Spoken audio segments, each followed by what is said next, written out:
Good morning, fifth grade. It is Monday morning. I hope you guys had an awesome weekend. The weather was beautiful, and then we got some storms. But I hope you enjoyed it. I hope you had a great, restful, relaxing weekend.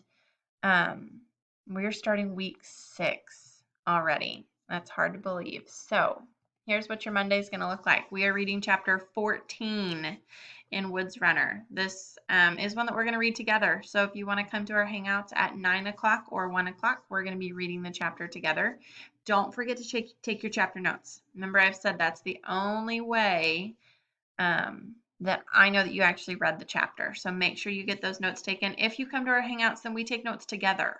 So just keep that in mind. Those hangouts are going to actually make your life easier. So I appreciate those of you that have been coming.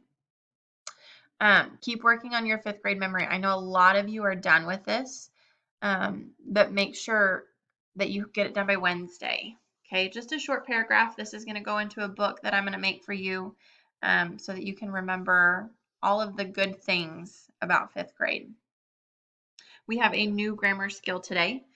We're going to be talking, it's just a review. We're going to be talking about the different forms of their, your, and its. There's going to be a video linked right here. So make sure that you click there, watch that video. It's not very long, but it is a review this week. We've talked about the theirs and the yours and the its.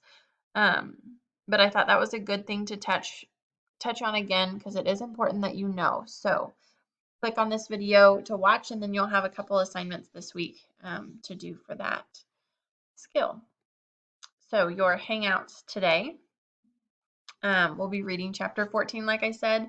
And then if you need some help with your paper, with your 5th grade memory paper, you can hop on and we can work together on that. So make sure you watch the video about who won the Dairy Queen gift card this week. You guys are doing an awesome job staying on top of your work. Keep in mind, if you ever have a question or you're not sure if you got something done, always ask. That's what we're here for. Okay? I'm ready for another awesome week, 5th grade. I hope you have an awesome day.